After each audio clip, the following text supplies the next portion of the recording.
Olá pessoal, esse é o podcast das áreas contaminadas. Eu sou Marcos Tanaka Riz, sejam bem-vindos. A trilha sonora é dos escalafobéticos Mauro Tanaka e Guilherme Durão, @azalatosampa e @guilherme.durão. Sigam a gente no nosso canal Áreas Contaminadas do Telegram e no canal do YouTube ECD Training.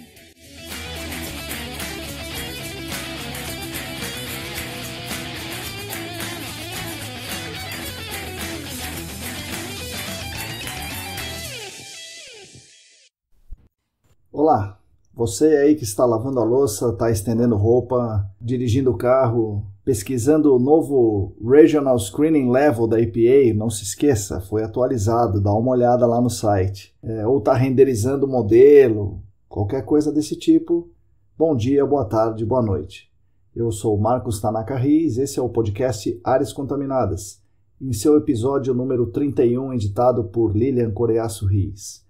Nesse episódio, eu converso com duas amigas, a Denise Piffer e a Débora Dobscha. Ambas são minhas alunas do Senac. A Denise é engenheira ambiental e a Débora é engenheira civil geotécnica. Além do nome parecido, Denise e Débora, que me fez confundir algumas vezes durante o episódio, elas têm em comum o fato de serem representantes dos responsáveis legais, ou seja, dos clientes. Então é muito interessante para todo mundo que está me ouvindo aqui, trabalha no setor do responsável técnico, nas consultorias, é muito interessante ouvir a versão do cliente. Normalmente a gente ouve aqui nos nossos episódios a visão da consultoria, hoje nós vamos ter um pouquinho do outro lado, as dores do cliente com relação às coisas que a gente faz no mercado, as consultorias.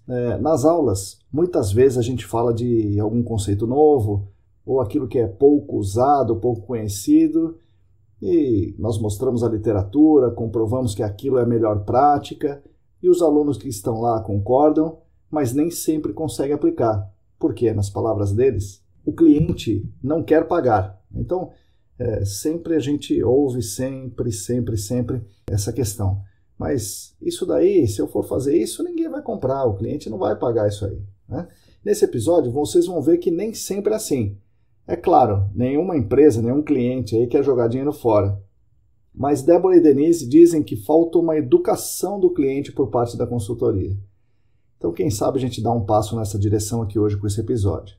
Eu disse que elas são minhas alunas do Senac, e falando nisso, eu vou dizer novamente aqui que abriram as vagas para o processo seletivo da 8ª turma de pós-graduação em remediação de áreas contaminadas.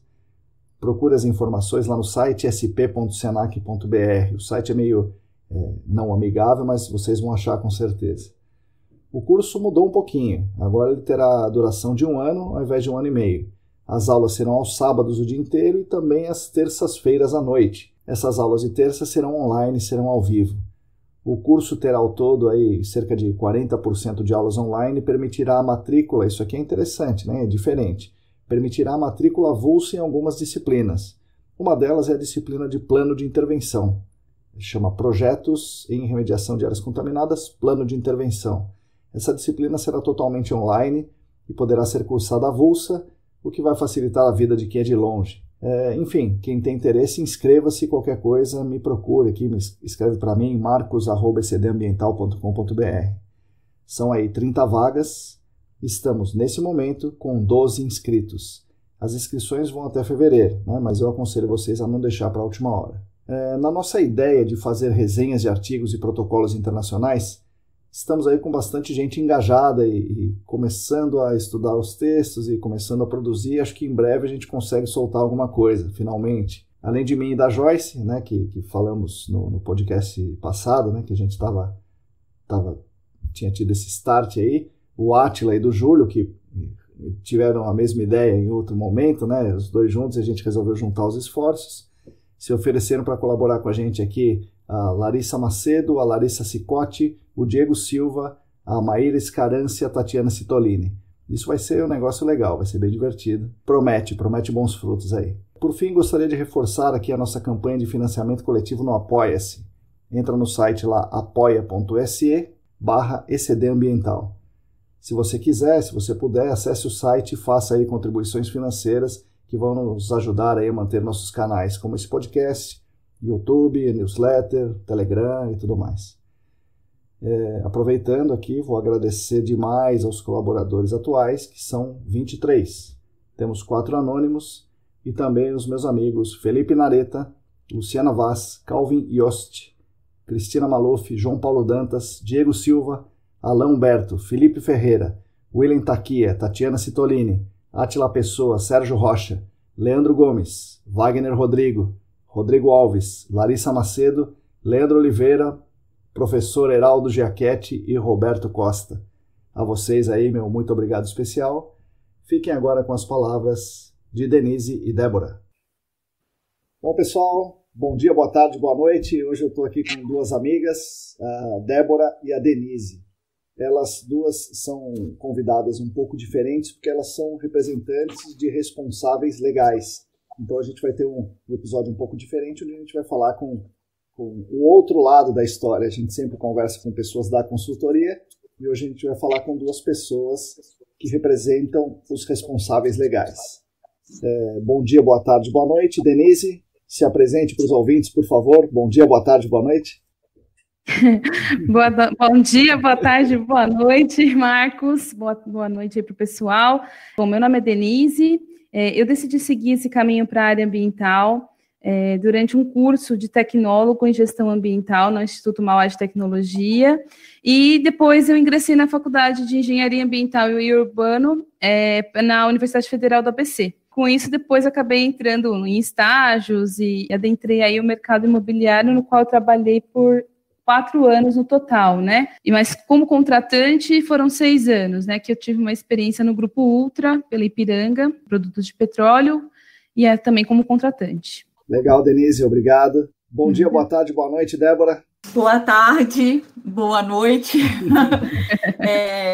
Eu sou Débora Dobcha, sou engenheira civil geotécnica e trabalho numa empresa de setor de logística de óleo e gás. Falando um pouco da minha trajetória pessoal até a faculdade, eu sou mineira, nasci e fui criada em João Monlevade, é uma cidade pequena, né? É uma cidade com aproximadamente 80 mil habitantes, que fica próxima a Belo Horizonte, né? Sempre estudei em escola pública, e quando concluí o 2º grau, eu passei no curso de Engenharia Civil na Universidade Federal de Ouro Preto. No mesmo ano que eu me formei, eu comecei o mestrado em Geotecnia na Universidade Federal de Viçosa.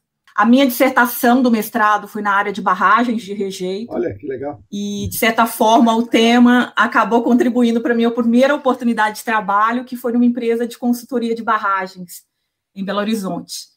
Eu trabalhei por quase um ano nessa empresa, mas depois surgiu uma oportunidade para vir para São Paulo, trabalhar no IPT, e eu vim para cá no final de 2001 para trabalhar no setor de geotecnia do IPT. Trabalhei lá por quase 9 anos, para mim foi uma experiência muito boa, né? Eu tive oportunidades de excelentes profissionais, engenheiros geotécnicos, né? O José Maria, o Wilson Gobara, né? Eu não sei, muitos de vocês devem conhecer, mas são profissionais excelentes. E com eles aprendi não só a parte técnica, né, mas também a importância de se trabalhar com qualidade. Eu cheguei, assim que eu saí do IPT, eu cheguei ainda a trabalhar em algumas empresas aí de consultoria, né, na área de projeto, mas na área geotécnica também. E em 2015 eu comecei a trabalhar numa empresa de setor de logística de óleo e gás. A princípio era para trabalhar como engenheira geotécnica também. Certo. Mas, logo no início, apareceu uma oportunidade para trabalhar na área de gerenciamento de áreas contaminadas, né? E aí começou o grande desafio, né? Na verdade, assim, eu acho até que a parte da geotecnia, né, me ajudou muito. Conceitos básicos do solo, me ajudou a ter me auxiliou no sentido de ter uma análise crítica dos documentos que eu recebia. Certo. Como eu falei, no início foi muito difícil, né? Mas o meu papel, né, a minha função na empresa era gerenciar os passivos, né? E fiscalizar os contratos, né? As consultorias que prestavam serviço para a gente. E assim, eu me lembro da primeira vez até que eu peguei um relatório, né, de investigação detalhada, e eu olhei os resultados, eu olhei para aqueles resultados do solo, eu pensei, né? Eu falei, não dava, não estava dando contaminação, né? Tudo ND. Eu falei, não tem porque não achou, porque não tem mesmo, né? Como é que foi a questão da amostragem? Como é que foi o procedimento de amostragem, houve perda de voláteis durante o procedimento de coleta do solo, as amostras foram bem acondicionadas.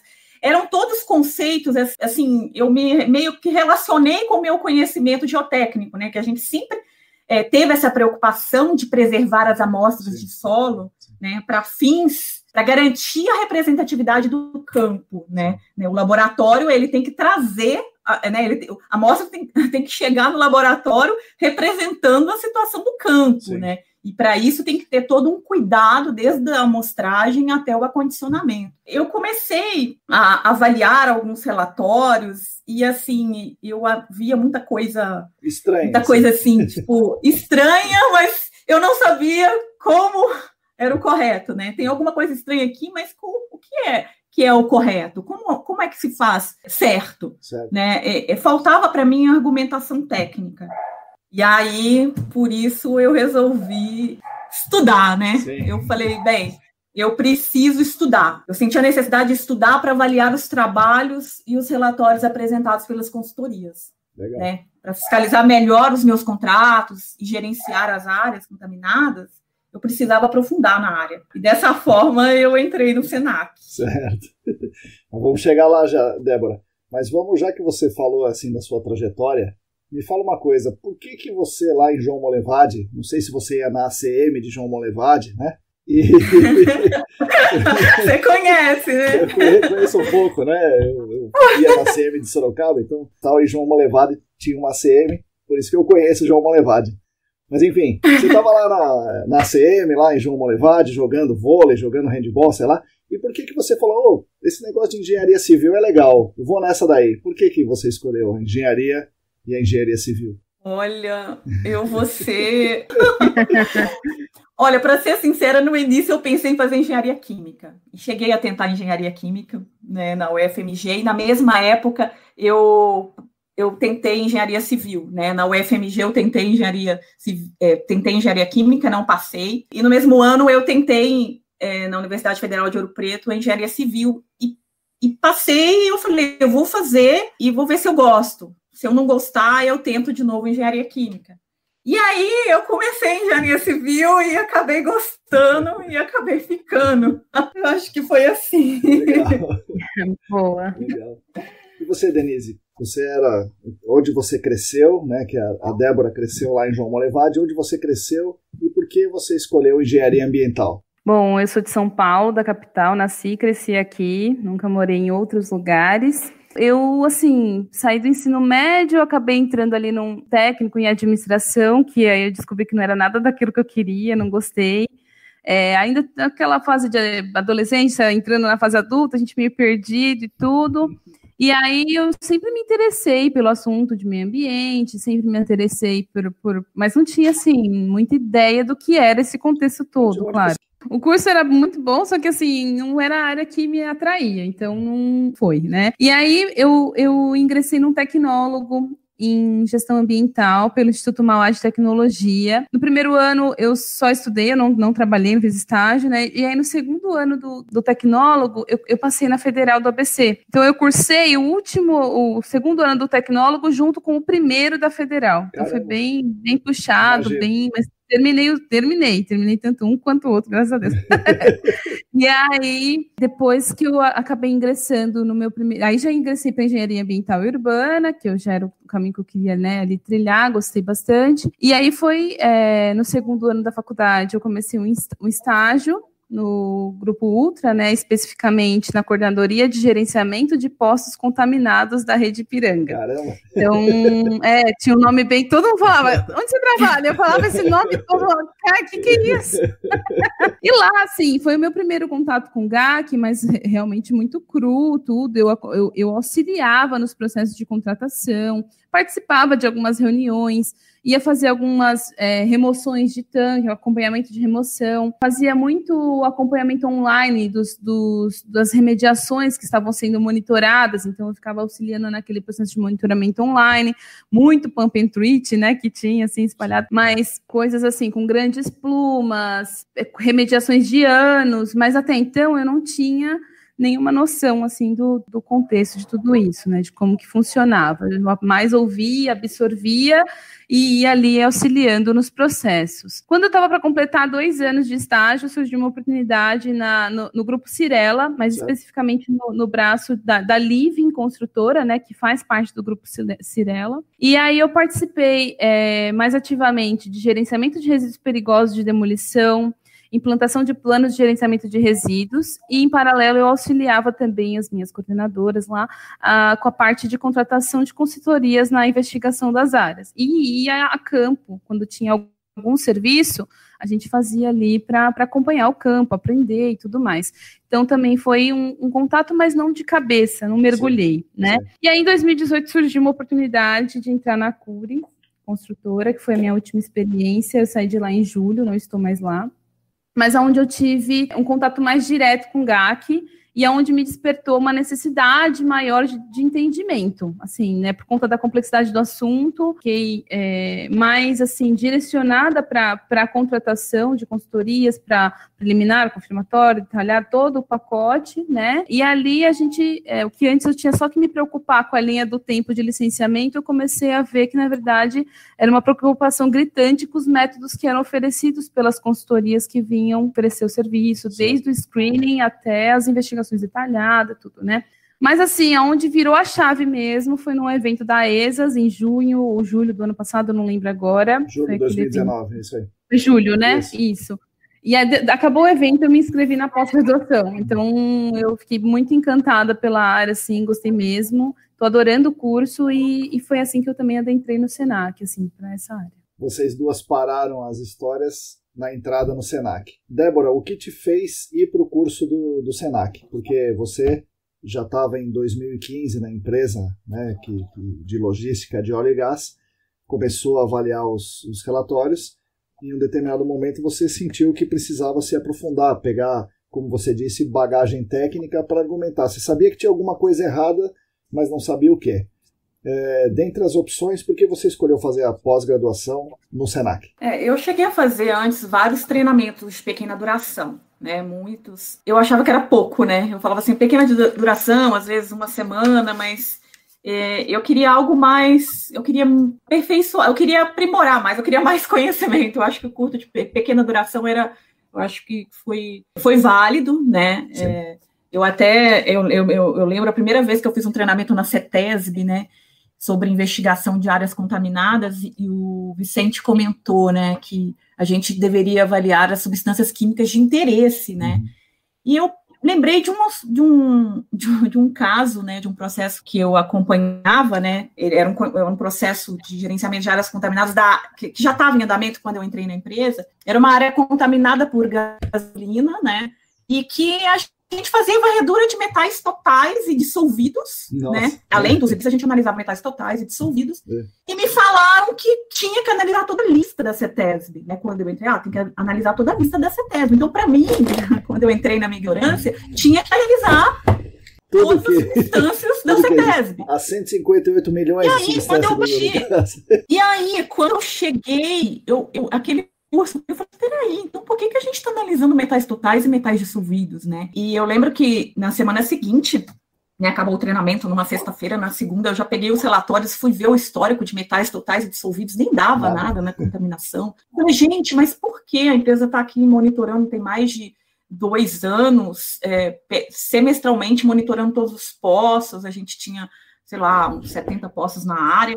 Nossa. Por que a gente está mostrando metais, né, totais e dissolvidos? E aí eu fiz uma reunião com a empresa e cortei as análises de metais, né, totais e dissolvidos. Eu lembro a reação até, né, da consultoria.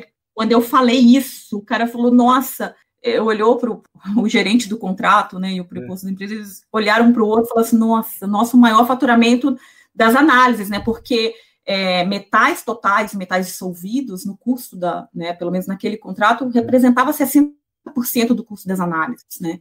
Mas eu falei, bem, poxa vida, porque você espera que a consultoria vai te avisar que não precisa analisar, não você, de repente, falar, olha, não está dando nada, essa substância química não é de interesse, né, vazou a gasolina, e ainda que a gente fez, né, as primeiras análises, não deram nada, por que a gente continua analisando? Interesse E assim, foi né? um curso, exatamente, e assim, eu precisei fazer um curso para descobrir isso, né? Eu não tinha conhecimento, né? Para mim, quando veio a informação, é que analisava a lista de metais da CETESB.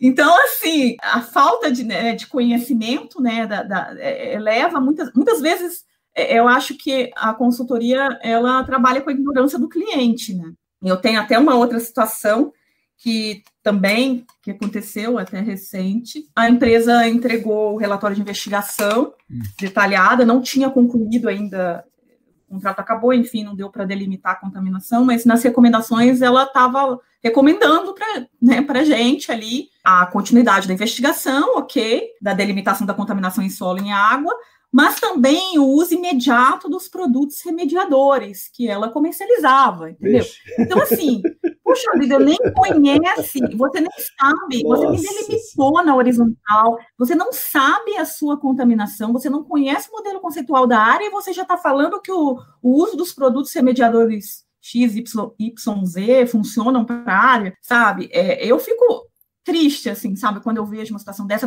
Só que aí, nessa época, já não me pegava mais, mas quando eu deparo com uma situação dessa, fico, na verdade, triste, assim, sabe? Sim. Eu fico assim, nossa, é o que eu falei, trabalham com a ignorância, eles acham que, algumas, né, empresas acham que clientes são ignorantes no assunto, entendeu? Sim. E isso é muito ruim, né? Porque você confia, né? Quando você contrata uma empresa, você está confiando na empresa, né? Você está confiando na empresa. Mas é isso. E aí eu falei, bem, eu preciso estudar. Eu sempre gostei de estudar e o curso do Senac, ele é um curso de referência, né?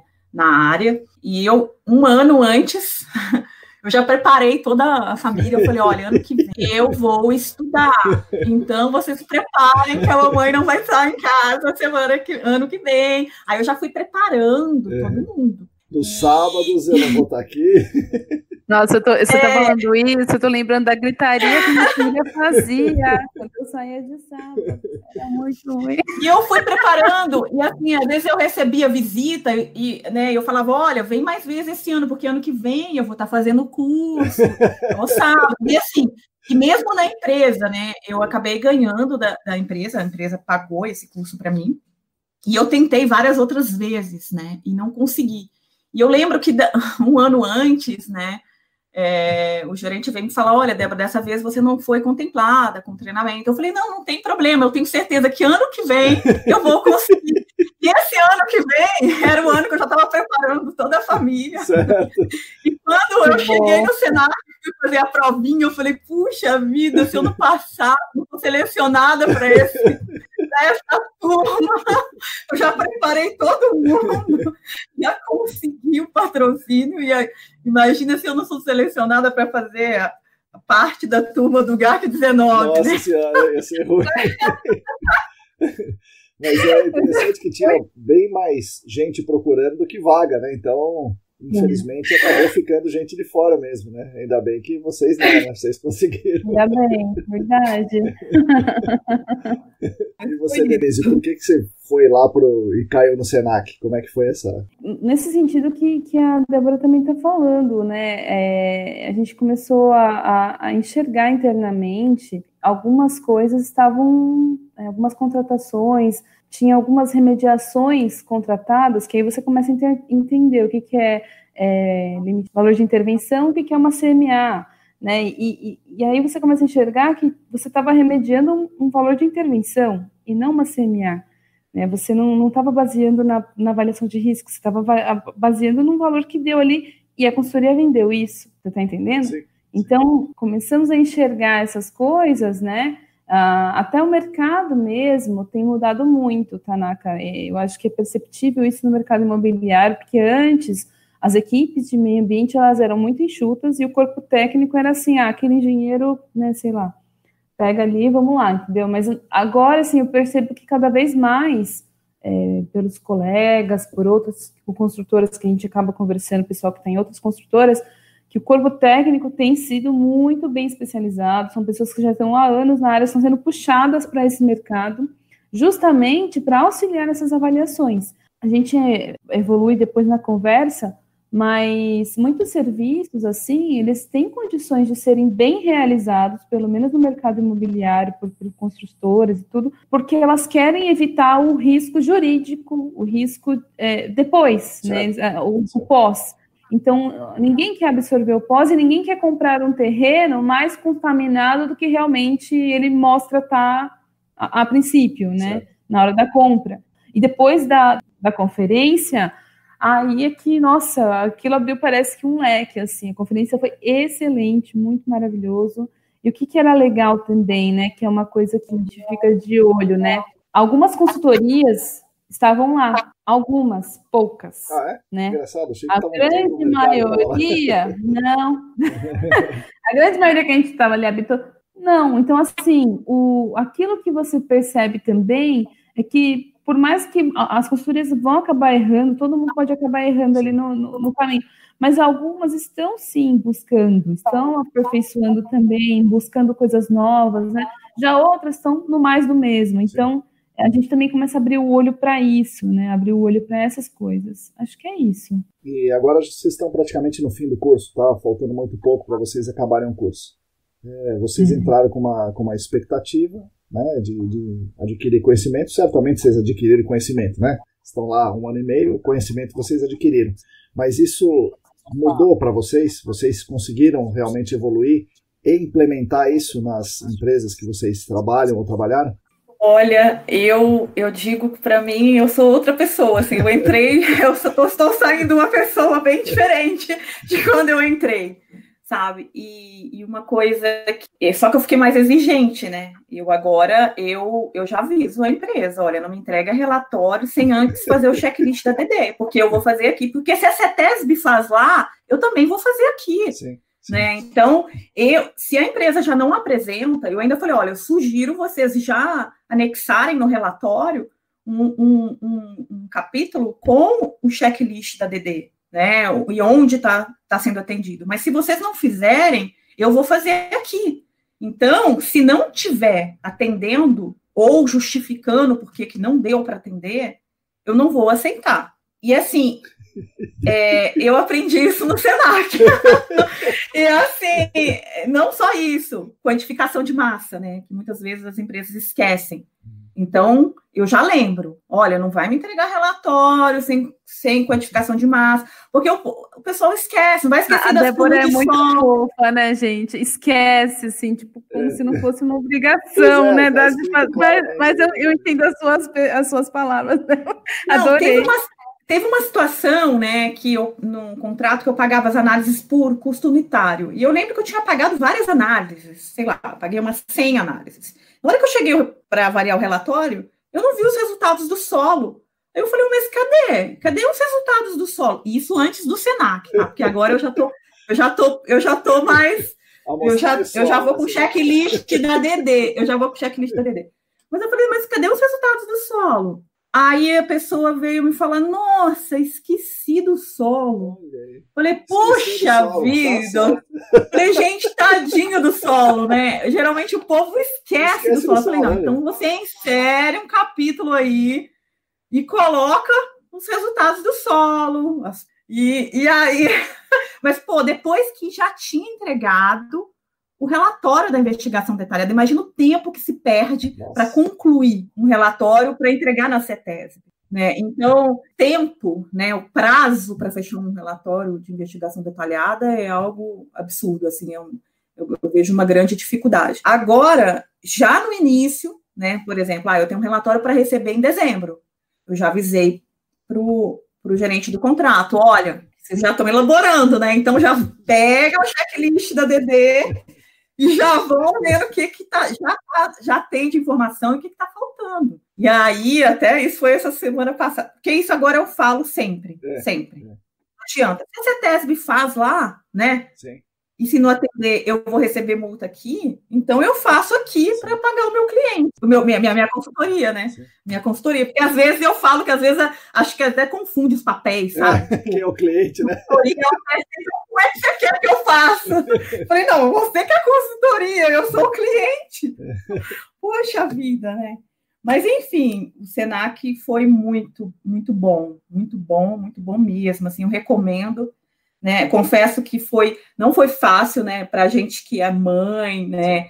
Tem filhos, você perde muitos eventos de escola. Sim. Todo sábado, a festa da escola é no sábado, né? A gente não vai. Meu filho sempre cobra, mãe, minha troca de faixa de taekwondo, você não vai? Não, filha, de novo, mãe, de novo, filho. Mas tá acabando, eu sempre aviso, tá acabando. Eu preparo para começar e já vou preparando que vai terminar.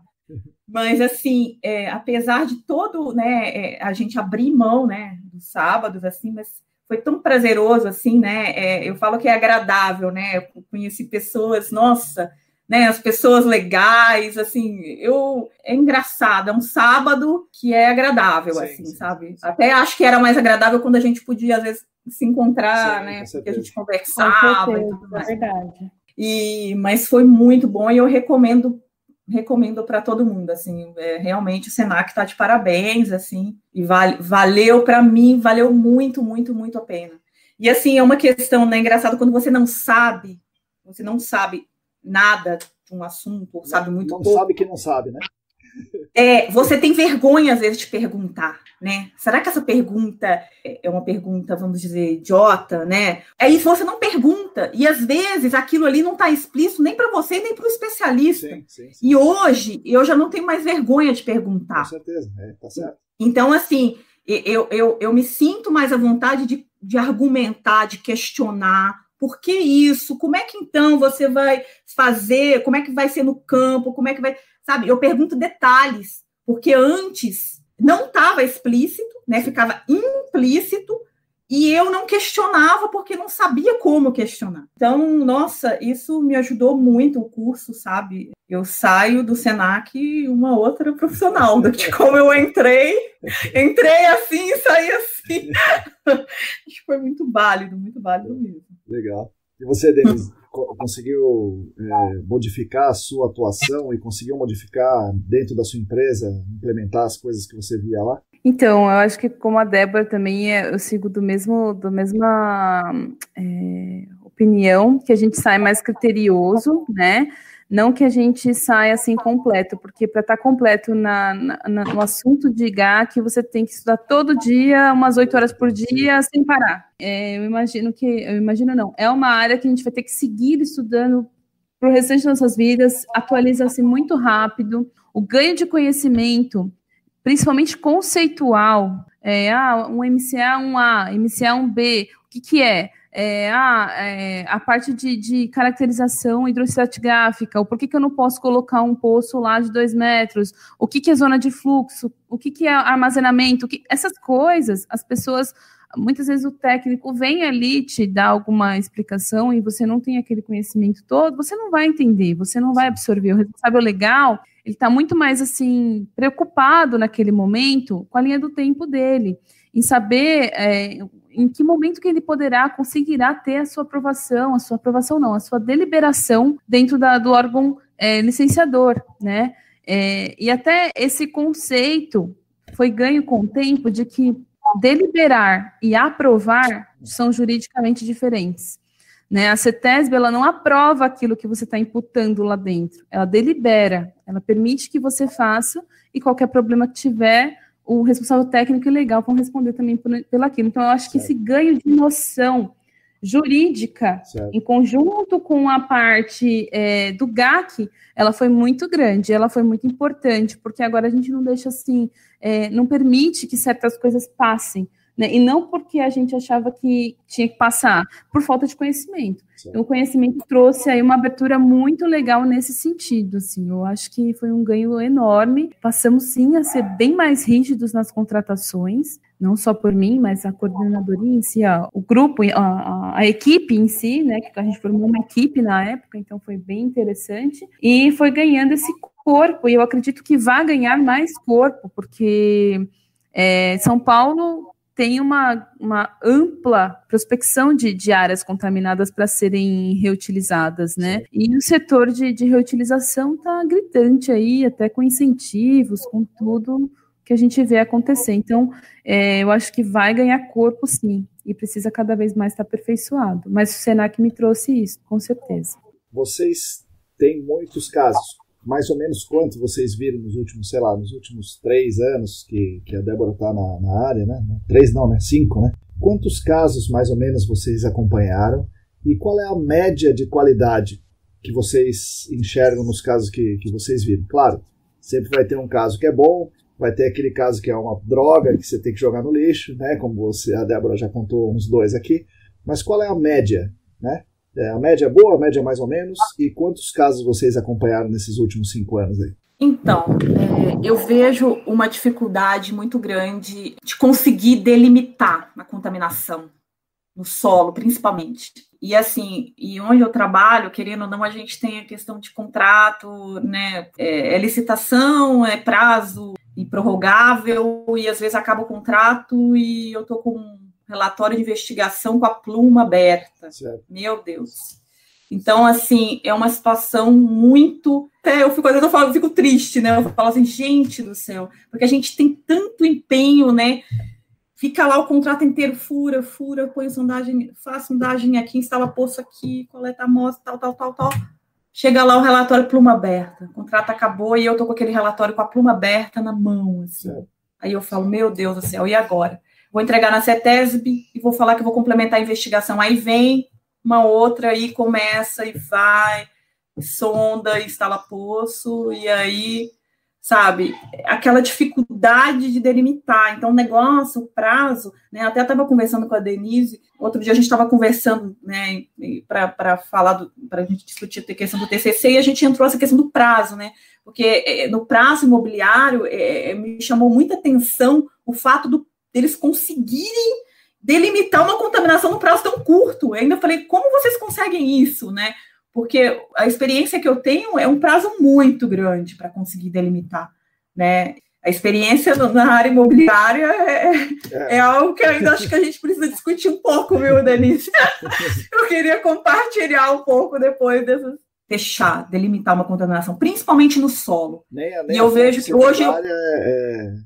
Eles não delimitam a fonte secundária, muito menos o que está dissolvido a partir daí. É isso? A dissolvida eu acho que é mais fácil, né? Certo. Porque, né, você vai com pó, investir aquela questão da investigação com pó. Isso, vai pôr poço.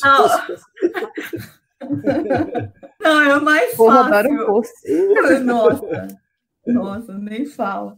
Mas eu acho mais fácil achar a contaminação na água do que no solo. No solo, realmente, você tem que... É difícil, né? E por isso que eu acho que essa dificuldade de delimitar a contaminação em solo. Mas a sua pergunta é quantas vezes, né? Quantos casos você viu, mais ou menos, aí, sei lá, 1000? Quantos novos casos por ano, sei lá? Novos casos, né? Que eu tenho para gerenciar, no caso? Novos casos.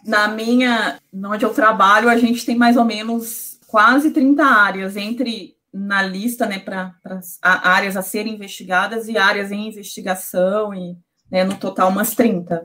A gente fica muito tempo, né, no caso imobiliário, né, que você consegue encerrar isso aí, é algo maravilhoso, né, a reabilitação rápida para poder, né, para um novo uso. Então, acaba que os casos continuam, né? Às vezes, o monitoramento a longo prazo. Eu tenho o processo de 2004, que a gente está monitorando para encerrar. Certo. Então, eu tenho casos que eu estou tentando delimitar a contaminação. E tem outras que estão na lista para serem investigadas. Certo. Muitas áreas, mas elas perduram aí um pouco por um tempo, assim. E aí vocês, então, no seu caso, fazem tudo, preliminar, confirmatória, detalhada, monitoramento e remediações. Você tem todos esses tipos de casos aí, né, Débora? Menos a avaliação preliminar. Geralmente a gente já recebe da CETESB ou a confirmatória ou a detalhada direto, nos autos de infração com multas, né? Então, não é avaliação, a gente não faz a preliminar. Até a minha primeira experiência com a preliminar foi no curso do SENAC. Legal. E você, Denise, quantos casos mais ou menos? E certamente na incorporadora vê tudo, né? Tem muito mais preliminar do que remediação. Vai afunilando, né? Um monte de preliminar, algumas confirmatórias. Isso, perfeito. Em média, assim, de 8 a 15 terrenos por ano, a depender de como está o mercado, né? Depende muito como está. Pode ser que até sejam mais, assim, mas que eu tenho, assim, na minha cabeça, que eu estava tentando fazer umas contas, eu acho que de 8 a 15 por ano. E aí, esses novos terrenos é aquilo que você falou, não chegam também... Alguns têm coisas mais tranquilas de lidar, né? Uma escavação de solo, você tem uma pequena área ali impactada, e outros não. Outros você tem áreas extensas, grandes indústrias que acabaram até vindo a virar, né? E você faz todo aquele estudo preliminar, confirmatório detalhado, tal. Aí é parte do plano de demolição, acompanhamento, todo o gerenciamento e tudo. Então, cada caso é um caso, a gente tem vários tipos de contaminantes, não aparece assim como no caso da Débora, que eu acho que é um pouco mais esperado, né? O que vai vir. Mas lá não, a gente tem muita variação. Então a gente acaba aprendendo um pouco com solvente clorado, dali a pouco vem PCBs, dali a pouco vem hidrocarbonetos, então a gente acaba dando aquela pincelada um pouco em cada coisa. No geral, a qualidade, assim, depois do aprendizado, da forma de enxergar, eu avaliaria hoje como uma qualidade baixa. Não só no sentido de técnica de investigação e tudo, porque eu acredito que técnica de investigação ela vai acabar sendo imputada no mercado a partir do momento que você tiver leis que chamem isso e forcem, porque, infelizmente, né, o Brasil funciona um pouco mais dessa forma, Sim. né? Ou você força, né, a acontecer, normalmente as pessoas não tomam ação antes, salvo algumas consultorias, tá, gente? Eu não estou generalizando. E também nunca trabalhei do lado de consultoria para saber as dificuldades, então também não posso falar que é baixo e isso e aquilo. Mas uma coisa que eu acho que precisa ser alertada e que precisa ficar destacada aqui, como responsável legal, é a qualidade dos textos, a qualidade das informações, da descrição, da forma de descrever aquela informação, o tabelamento e interpretação dos dados, que muitas vezes vem de uma forma torta, não fácil de entender, as imagens com muitos erros bobos, do sentido de numeração de poço, a forma da pluma está ali estranha, errada, nada a ver com o que estava na tabela, coisas desse tipo, entendeu? Então, esse tipo de coisas, assim, para mim, assim, elas não podem existir. Nossa, assim, é mais básico os erros do que o que eu estava pensando. Eu estava pensando que é uma técnica, mas... Não, aí tem também a parte da técnica, mas muito relatório a gente pegou com coisas assim, que você tem que ficar, se você for realmente parar para avaliar, até a parte do português você adentra, porque o negócio, você fica em desespero às vezes com o que você recebe ali. Mas também com questões de conceitual, sabe? No sentido, o que é uma área-fonte? O que você realmente, a CETESB ali, o ADD, delimita como uma área-fonte? Métodos como fala, de investigação, tudo, a descrição litológica, tudo assim, cada coisa vai dando um pontinho ali negativo, né? E não é fala querendo apontar o dedo nem nada, eu sei também que deve ser difícil dia a dia, pega-se muitos casos de uma vez, é difícil de você, Sim. Mas a gente tinha dificuldade, assim, você fazia uma reunião de alinhamento com a consultoria para poder entender o caso, traçava-se também estratégia, porque tem que ter a estratégia da editora, no sentido de linha do tempo, de time para aquilo, e de repente, quando você recebia um relatório, estava tudo nada a ver com aquilo que você conversou, sabe? Nada a ver com aquilo que você... Então, é complicado essas coisas, assim, eu acho que com relação a essas coisas, eu diria até mesmo uma frase que um grande amigo que me ajudou e me ajuda muito nessa trajetória de GAC, que ele fala assim, ao invés de você deixar na gaveta a DD, né, as consultorias deviam andar com ela embaixo do braço. Surgiu dúvida, eu abro e consulto. Então, eu acho que falta um pouco isso do mercado. O dia a dia acaba deixando essas coisas de lado, e são importantes. Eu, complementando o que você disse, né, Denise, eu concordo plenamente. E eu compartilho com você os mesmos problemas. E um outro que eu acho ainda mais grave ainda é conversão de unidades. Né? No cálculo de massa, né, no cálculo de massa, seja na avaliação de risco. Sim. Teve um relatório nosso de avaliação de risco que estava para ser protocolado já no órgão ambiental, que a gente descobriu um erro né? Na planilha da CETESB, acho que a unidade de solo, acho que é micrograma por quilo, né? E no laudo, ele veio, ele sai, ou saiu micrograma. Micrograma no laudo, e na planilha da CETESB é milho. E não fizeram a conversão. E estava dando risco. Com esse erro Meu Deus, que a gente encontrou, estava deixando de ter risco. Só que, assim, você imagina deixar de ter um plano de... isso para o responsável, imagina as implicações que isso poderia ocasionar, entendeu? Tinha revisado, mas às vezes a gente se perde em tantas outras coisas. Isso daí... Você não acredita que vai estar errado isso. Pegar o laudo e ver que o laudo, né, essa questão de pegar o laudo. Então, aí vai até uma dica, né, que também tem que se fazer até isso, né, checar até a unidade do laudo e a conversão ali na planilha. Mas a conversão de unidades, eu vejo que é algo muito recorrente. Tá? Sabe que essa é uma dica boa até para as consultorias. Né? É uma dica muito boa para a própria consultoria.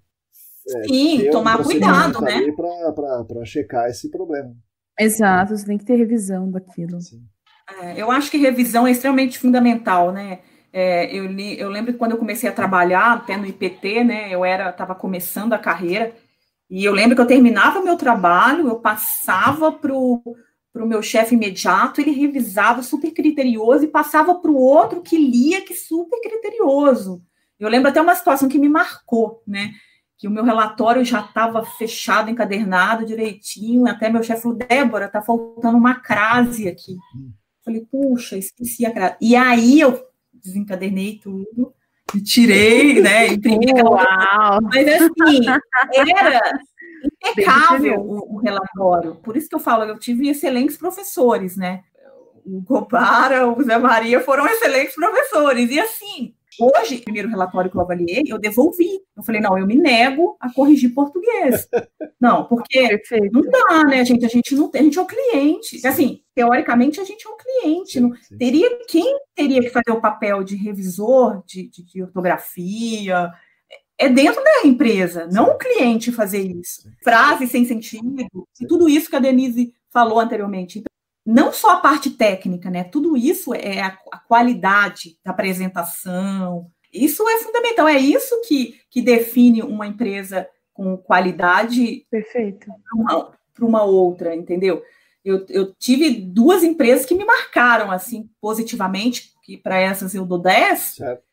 Que eu até falei, nossa, mas o trabalho de vocês é impecável, né? Porque quando é bom, a gente também tem que elogiar. Né? Isso mesmo. E eu falei, nossa, mas o trabalho de vocês é impecável. E aí eles me falaram, não, mas essa questão de ter revisor interno. Certo. Não, eu termino, passo para o outro, que passa para o outro. Então tem os 2 revisores, né? Antes de entregar para o cliente. E isso é toda a diferença. São detalhes que fazem toda a diferença. Essa questão de corpo técnico, que eu acho que precisa também ser levantada um pouco a mão, é a questão da qualidade do corpo técnico em geral da área. Não só das consultorias, mas também de quem vai lá fazer a amostragem, que é terceirizado, tá? Sim. Eu vou até relatar um grande problema, sem citar nome, sem nada, tudo. Mas um grande problema que eu tive uma vez, uma amostragem simples, uma amostragem básica, que eu fui fazer um acompanhamento de amostragem de baixa vazão, um local bem tranquilo, poucos poços, tal.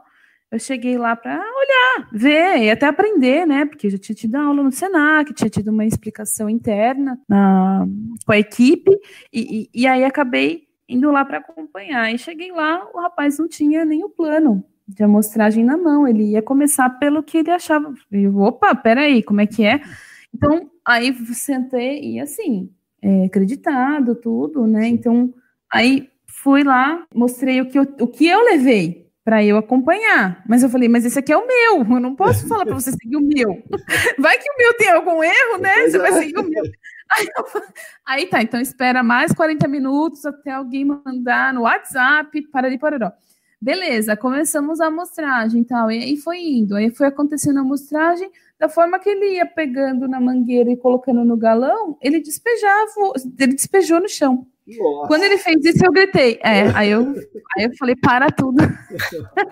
Não, para tudo, porque aí já foi demais, e aí levei isso pra cima, levei isso pra todo mundo, e aí foi o auê, mas tudo bem, assim, a gente... Então, assim, essa pessoa não recebeu o treinamento pra falar, eu falei, você tá só transferindo o contaminante, se tiver contaminante aí, você acabou de transferir ele pro solo. Já tem outra fonte agora, aqui. O bom é a sorte dele também é que era um poço que não tinha nada. Não estava dando historicamente ali. Mas você começa a ver que a qualidade do serviço em si, muitas vezes o cara está com pressa, ele quer terminar logo, ele quer sair logo dali do campo, e as pessoas que subcontratam, que são as costureiras que subcontratam essas para ir fazer... é acreditado, então eu não vou mandar um técnico junto, eu não vou mandar alguém junto para fazer. É um erro grande, gente, é um erro crucial, assim, porque o cliente vê uma coisa dessa para desqualificar até a empresa, toda a linha. Você entendeu? Você desqualifica toda a linha, porque eu estou tentando solucionar, o cara está misturando um pouquinho mais com a colher, mas não dá. São essas coisas que eu acho que é importante alertar, que ainda vê no mercado, dentre outras, né? Vocês estão falando dos grandes absurdos, né? Depois a gente vai tentar chegar nos pequenos absurdos, que os grandes absurdos são esses. Esses dão um desespero, né? Nossa. Mais ou menos, com quantas consultorias vocês trabalham, né? Mais ou menos quantas consultorias diferentes vocês acompanharam, e por que acontece esse tipo de coisa? O que está faltando na consultoria para que ela dê um salto e não faça mais esse tipo de absurdo gigante, né? Claro, erros nós vamos cometer sempre, né? Mas alguns casos que vocês relataram são grandes erros, né? Um relatório sem nexo, o cara jogar a água de volta, o cara sem nenhum diagnóstico recomendar uma remediação com o próprio produto, né? Então esses são grandes absurdos. Agora, com quantas consultorias vocês já trabalharam, então, e o que vocês acham que está faltando para que elas melhorem, passem por um patamar um pouco melhor? Posso responder essa primeiro? Claro. Desculpa, Débora. É que ele tá falando e eu já tô formulando algumas coisas aqui na minha cabeça para não perder ali. Do que eu contei aqui nos dedos, umas 6 consultorias em média, assim. A ideia não era ficar mudando toda hora, era criar ali um relacionamento, tudo. Sim. Mas a gente sempre abria portfólio para poder experimentar. Eu acho que existe uma questão de produto o que a consultoria precisa às vezes vender.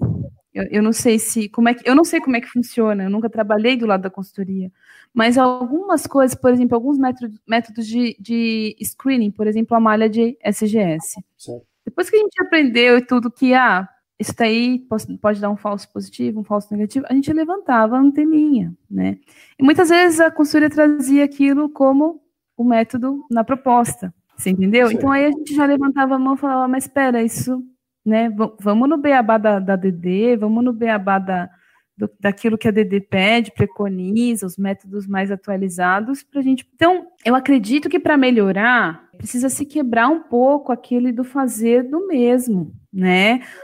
Você vai fazer a caracterização litológica da área, você não pode mais, pelo amor de Deus, me oferecer um trado, você entendeu? Não dá mais para pegar esse... mas aí o cliente não quer pagar. Sim, é isso que a gente ouve toda hora. Depende muito daquilo onde vocês estão... Eu não sei quais são os clientes que eles estão se referindo, mas eu vou falar pelo mercado onde eu trabalhei.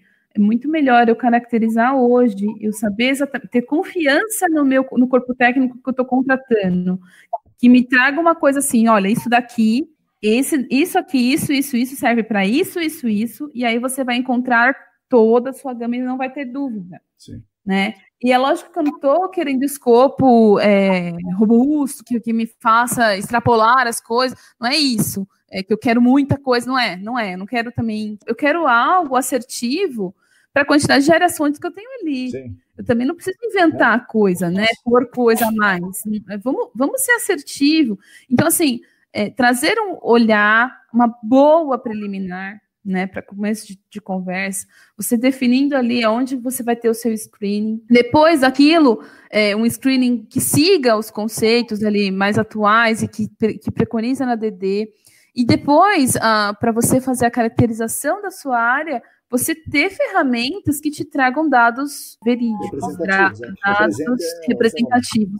Então, eu acho que isso foi o grande aprendizado do que eu aprendi a olhar, né? O que eu não contrataria hoje, né? Se me viessem oferecer.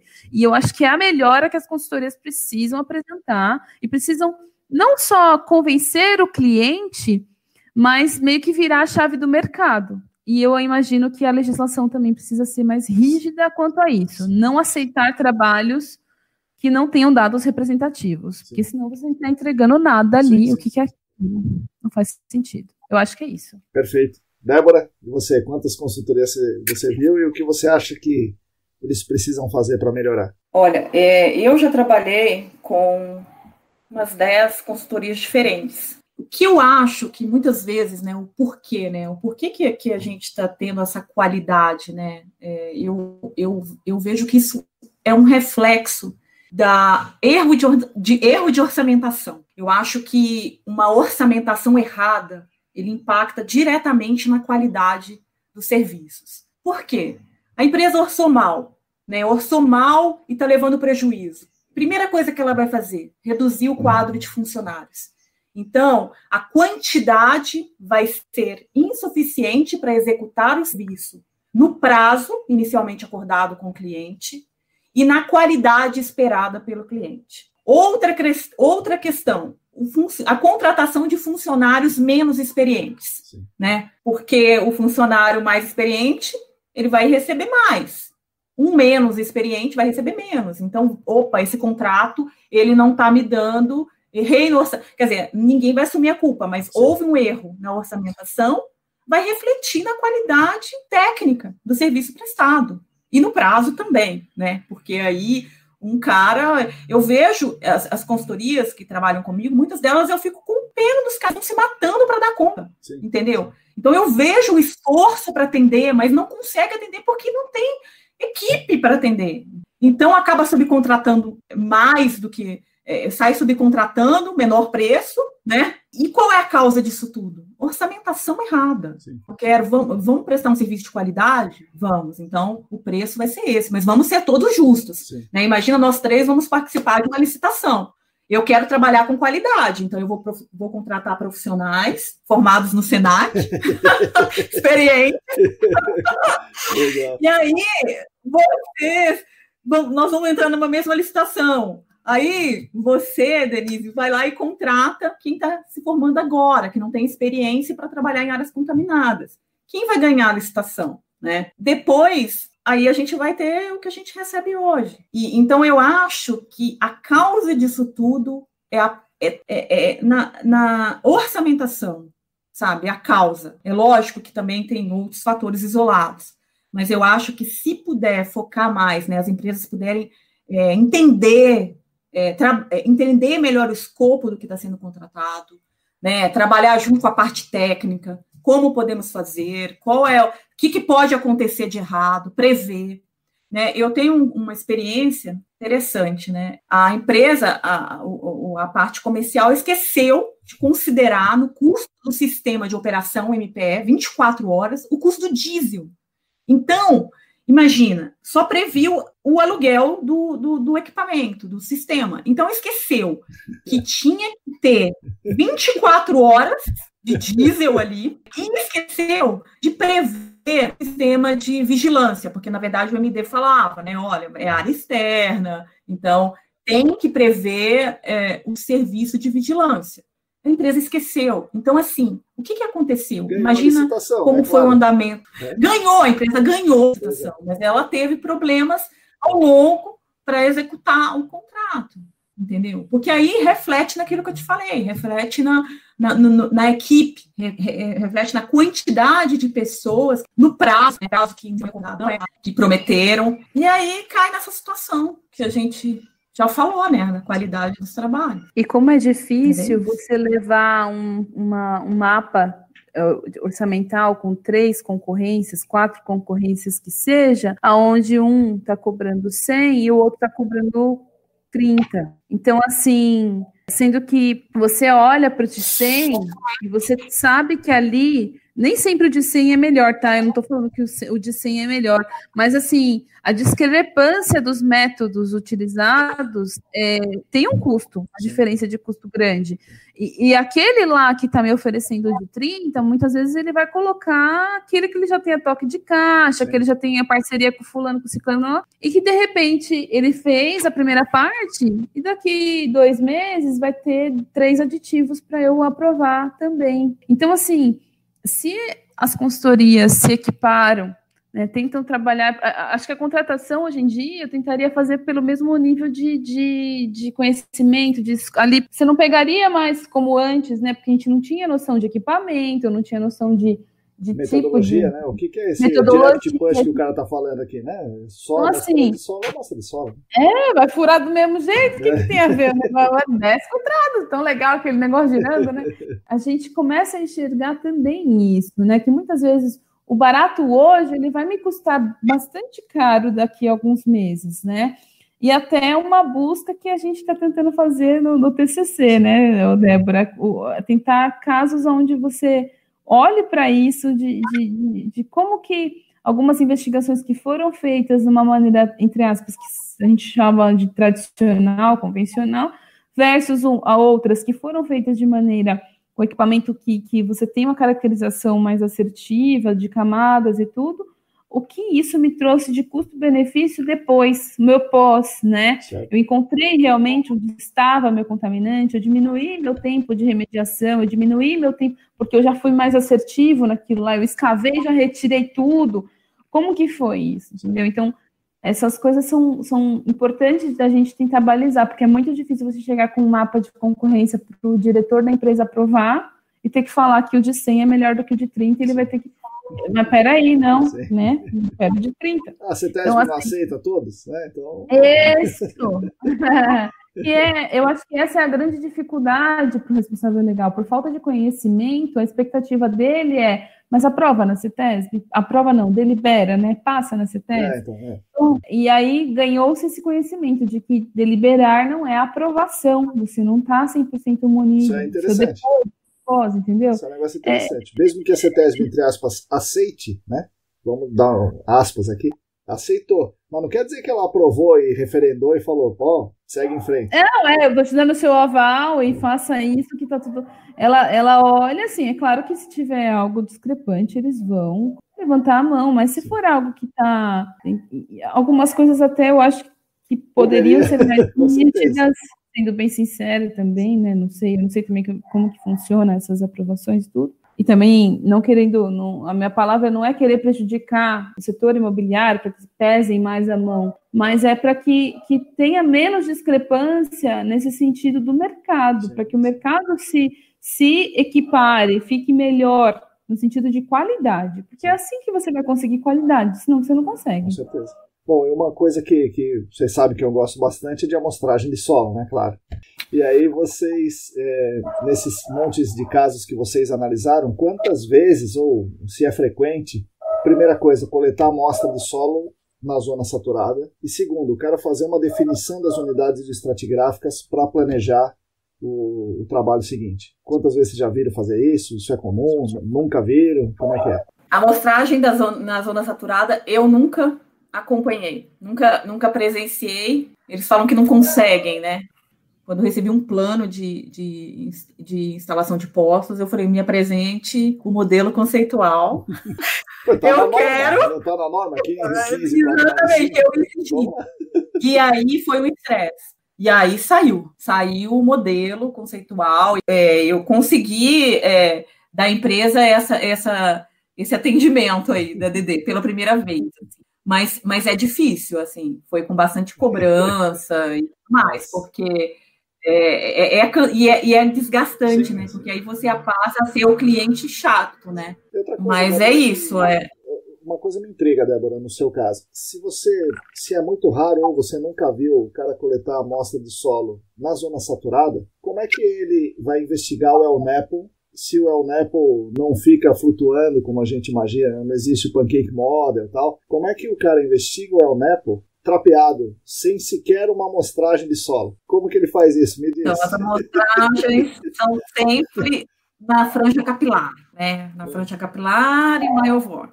Uma vez na zona saturada e depois que a gente pediu para que fizesse, porque não estava tendo ali uma delimitação, como fala, vertical, e aí foi pedido para fazer essa amostragem. Vou usar um pouco algumas palavras de conhecidos meus, né? O mercado ele ainda tem um conceito errôneo sobre essa questão de coleta na zona saturada, e que é uma discussão que eu acho que fica latente, assim, e que não se busca uma solução, fica, não faz, o que, isso, que lá. E também que recai aí sobre também uma questão de metodologia analítica para isso, né? E aí entra numa questão muito mais técnica que eu não tenho conhecimento, sinceramente falando, já conversei sobre isso com outras pessoas que são mais experientes, mas que precisa de um aperfeiçoamento, precisa de uma busca, né? Então, acho que é interessante pôr esse assunto em pauta e que as consultorias melhorem essa questão e busquem realmente o que você falou. Uma grande desculpa para não fazer, né? Para não fazer, exato. Tá aí, né? A ADD está aí dizendo que você tem que investigar todos os meios, todas as unidades ilustratigráficas. Se não investigou, assim, na letra fria da coisa, o cara não atendeu a ADD. Não atendeu a ADD, exatamente. Eu entendo também por esse. E com relação à definição das unidades, né, a gente normalmente fazia um pedido para inclusão no escopo de metodologias que permitissem uma metodologia adequada quando esse escopo não quando eu entrei, assim, em geral, tinha muita coisa que já estava contratada, né? Sim, já vinha vindo, né? Então a gente acaba ficando também com dificuldade para poder seguir com algumas coisas, mas para poder ver essa questão, muitas vezes a gente pedia um a mais, mas as duas coisas partiram de pedidos do cliente, não sugestões da consultoria, não de todas, tá? Salvo uma que já vinha com um escopo um pouco mais completo, né? Que já trabalhava com esse tipo de investigação. Interessante, porque quando eu falo com os consultores, eles falam, poxa, a gente não faz isso porque o cliente não quer pagar. Então, eu não é bem assim, ninguém oferece, claro que você não quer pagar, ninguém oferece, não paga, né? Eu acho que, não sei, é o que eu falei, eu não sei em qual cliente que eles estão se balizando, mas o mercado imobiliário é aquilo, o responsável legal, ele não tem conhecimento sobre esse assunto. Sim. É o que eu falei, se vier 4 concorrência, uma está com 30, a outra está com 100, você tem que fazer das tripas o coração para mostrar o porquê que é 100, entendeu? E eu acho que isso é um trabalho, as consultorias que são sérias, que buscam mais espaço, elas precisam educar o cliente nesse sentido. Sim. Porque senão você não consegue realmente enxergar o porquê que você está pagando 100. E para os altos escalões que vão dar as aprovações, é muito pouco tempo que a gente tem ali para discutir as técnicas, para mostrar. Eles querem tentar enxergar o macro, né? Como é que você explica isso? Sim. Então, é bem complicado, mas eu não enxergo desse jeito que o cliente, pelo menos no setor imobiliário, não quer pagar. Eu acho que hoje a gente precisa de uma segurança jurídica perante aquilo que eu estou fazendo como responsável legal.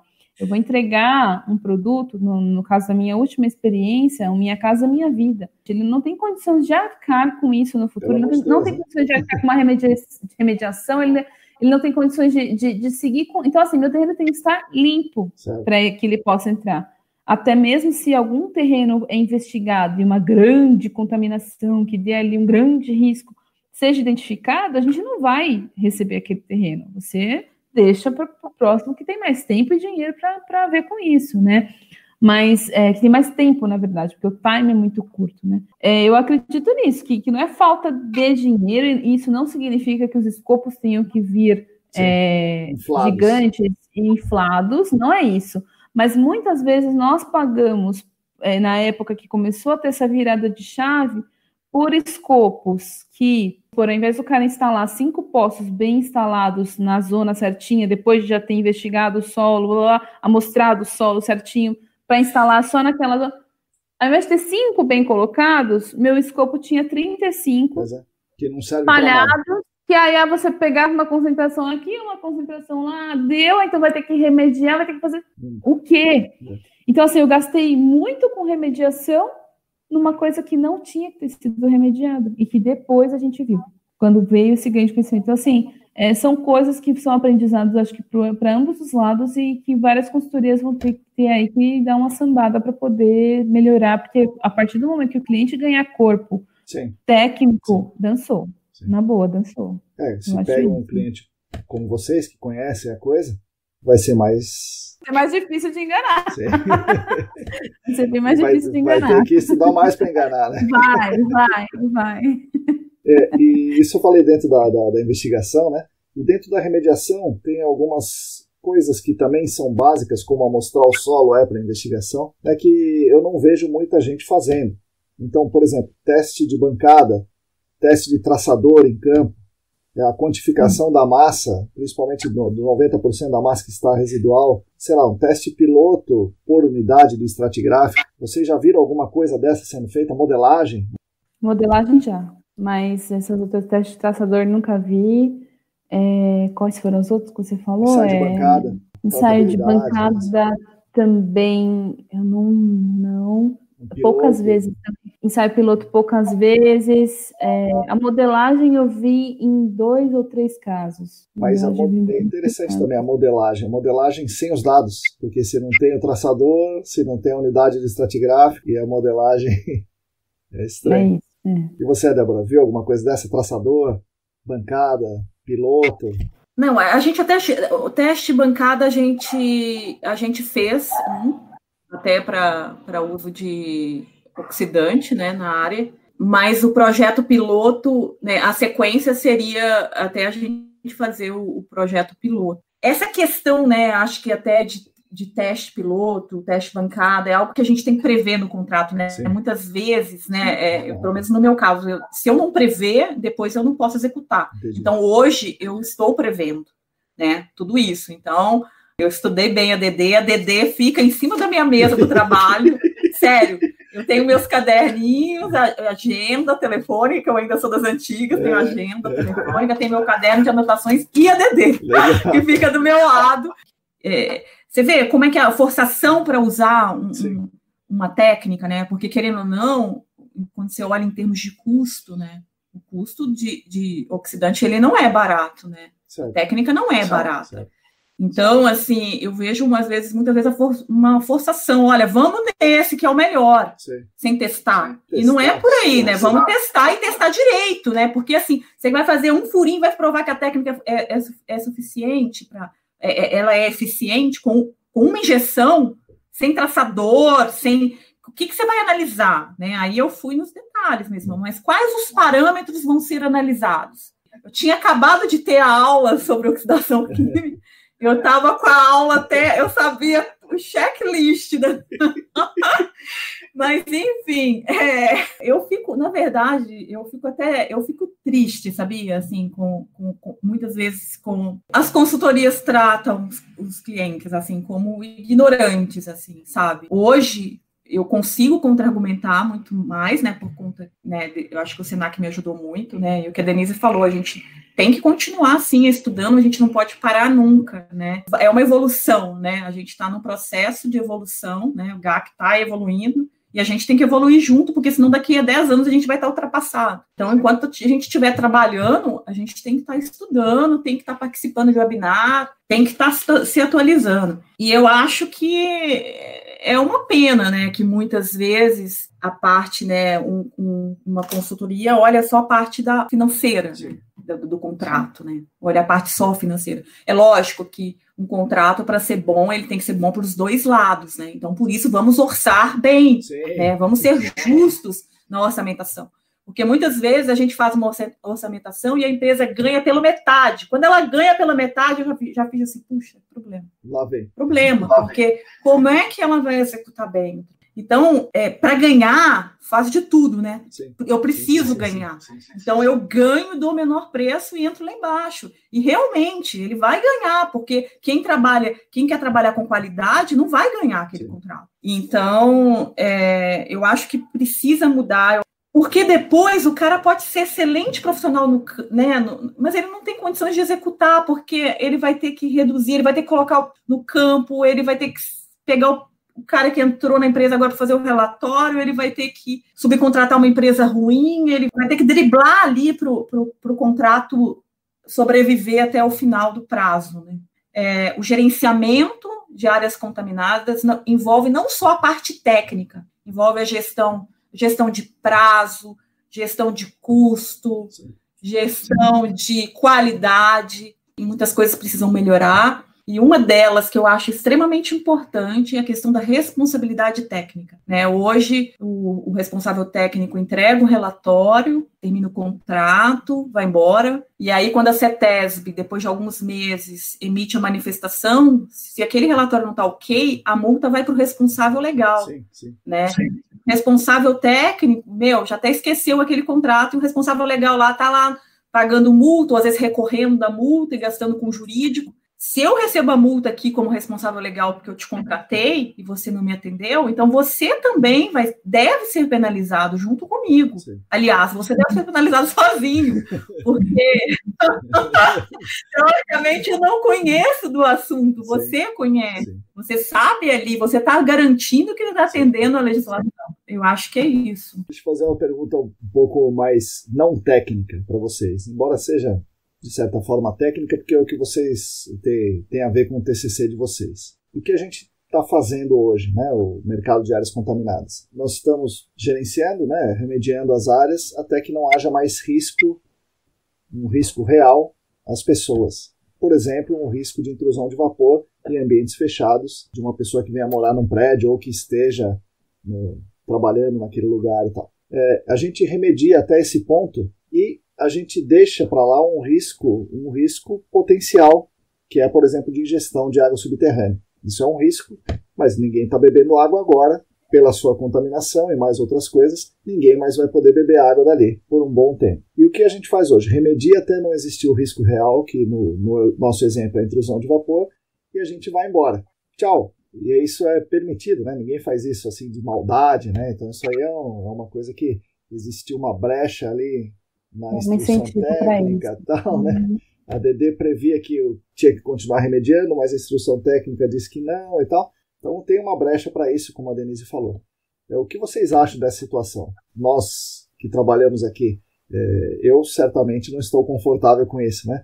Mas é bom que a gente tenha outras visões. O que vocês acham disso, como profissionais ou como representantes aí do responsável legal? Queria a opinião de vocês também sobre isso. Se for pensar na questão de opinião pessoal, que não é o caso, mas eu vou adentrar primeiro com a minha opinião pessoal, eu trago o embasamento de um conceito muito básico que todo mundo conhece, que é da sustentabilidade. Eu não posso satisfazer a necessidade presente e não comprometer a satisfação da necessidade futura. Então, se você pôr isso em pauta, é uma pergunta bastante discutida também no mercado. Eu acho que existem os incentivos legais para o setor de reutilização, principalmente, né?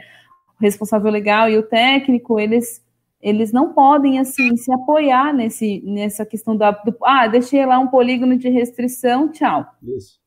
Eu acho que você pode se embasar só nisso e simplesmente sair. Eu acho que precisa, assim, apresentar, por exemplo, nos estudos de modelagem matemática, que embasem, né, uma boa avaliação de risco e mostrem ali a médio e longo prazo que eu não vou estar interferindo numa área externa ou um bem a proteger, um córrego, um rio, um poço de captação, qualquer coisa que eu venha a atingir conforme o tempo vai passando, né? Por mais, entre aspas, baixa, você tem que estar embasado com a avaliação de risco em conjunto, né? Sim. Então, isso só vai ser dito mesmo conforme essa modelagem sai, né? E isso, na minha opinião, ela deveria ser exigido, né? Então... Uma comprovação que vai existir a atenuação natural, por exemplo. Exato. Eu acho. Essa é a minha opinião pessoal, né? Eu sei que não é o que se pratica na maioria das vezes, mas existem locais mais suscetíveis e menos suscetíveis. Por exemplo, um local não tem um abastecimento público, ali você está com um risco muito maior, você precisa ter um cuidado, um zelo muito maior. E um local que tem um abastecimento público, você consegue ter uma liberdade maior, mas aí entra a minha opinião pessoal. E eu acho que para você pensar numa coisa futura, né? Então, não, para mim deveria ser válido, na minha opinião pessoal, para todo mundo. mas hoje eu acho que existe essa segregação, que às vezes não é feito, não é exigido do órgão público, ou seja, não existe uma barragem do órgão público na aprovação se eu não entrego o meu modelo no MEC.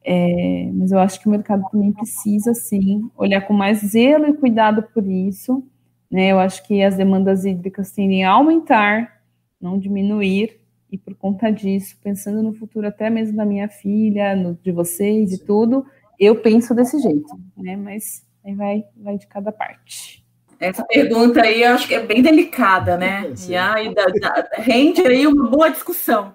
Mas, assim, a minha opinião pessoal, né? Eu acho que deveria ser averbado na matrícula do imóvel, né, a área de restrição de uso para consumo e monitoramento periódico. Né? É lógico que vai cair nas situações que, mas vai vender se vai construir um conjunto habitacional, o pessoal não tem renda, alguém tem que arcar. Então, vai ser responsabilidade do fundo, né? O fundo que investiga as áreas. Não sei, alguém vai ter que pagar esses monitoramentos, mas eu acho que deixar de monitorar, deixar de monitorar, eu acho que não dá, porque tudo bem, você não tem risco desde que não tenha consumo de água, tá? Mas hoje, quem está ali morando, talvez esteja ciente, porque comprei o imóvel, enfim, estou ciente que eu não posso, mas eu não posso até quando? Né? Porque às vezes passaram, 10 anos, 15 anos, a pessoa para outra pessoa,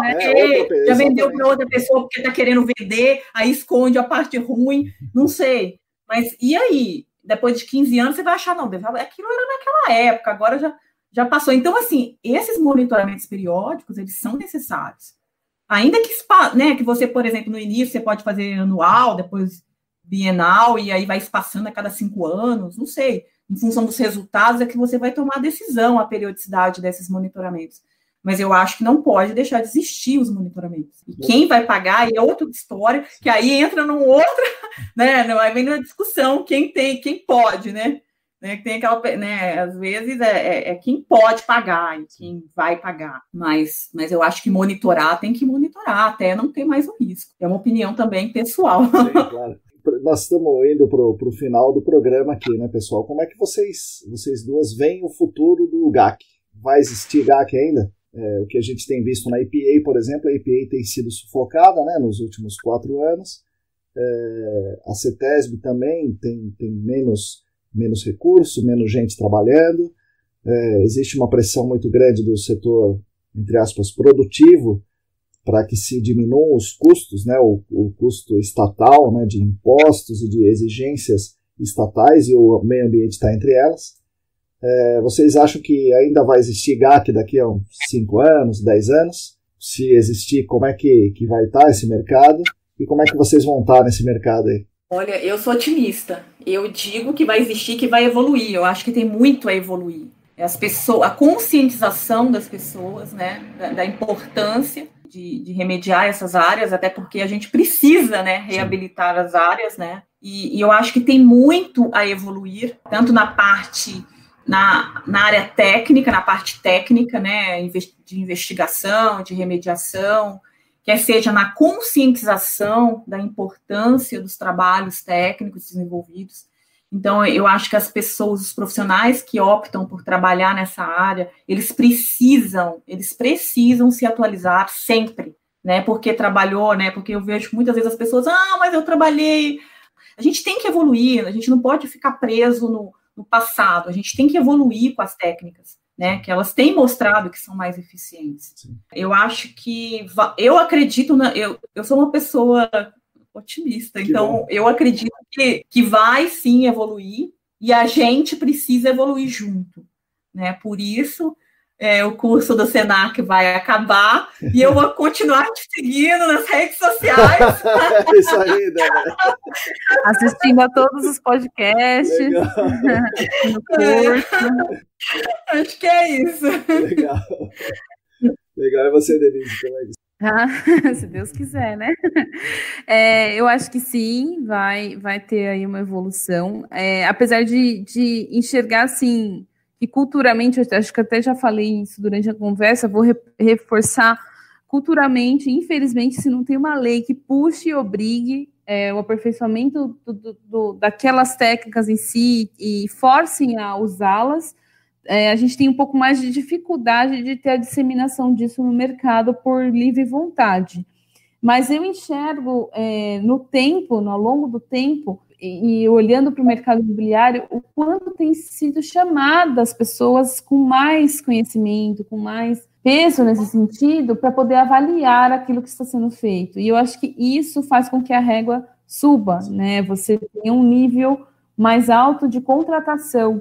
Você não vai lá aceitar mais qualquer coisa e você consegue internalizar com o tempo esses conceitos para a diretoria, porque você consegue repassando os conhecimentos aos poucos, né? Não é uma coisa rápida, é uma coisa que leva tempo, mas uma vez imputado, eu acho que faz valer muito a pena. E aí, assim, eu vejo como promissor, até pela questão do curso do Senac, a evolução do Senac, a busca pelo curso, né, que esse ano foi tremenda, e eu acho que para os próximos anos há de crescer mais, até mesmo se abrirem cursos online, igual esse que a gente está fazendo, tem gente de outros estados, né, pensando aí no que a gente tem hoje em São Paulo.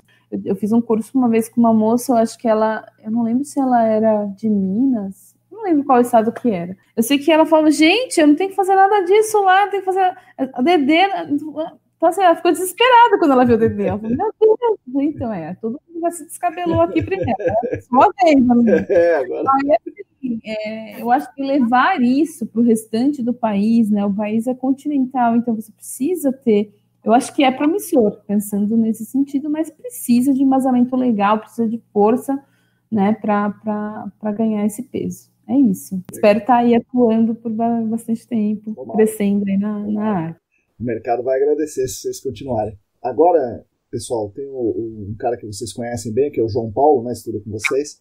Ele deu uma ideia para que o entrevistado me faça uma pergunta. Então, a gente tem feito isso ultimamente. O entrevistado me faz uma pergunta. Então, vocês podem me fazer uma pergunta a cada uma de vocês. Eu tenho uma, não sei se vale essa. Como você vê o futuro do GAC? Não, vale sim, vale.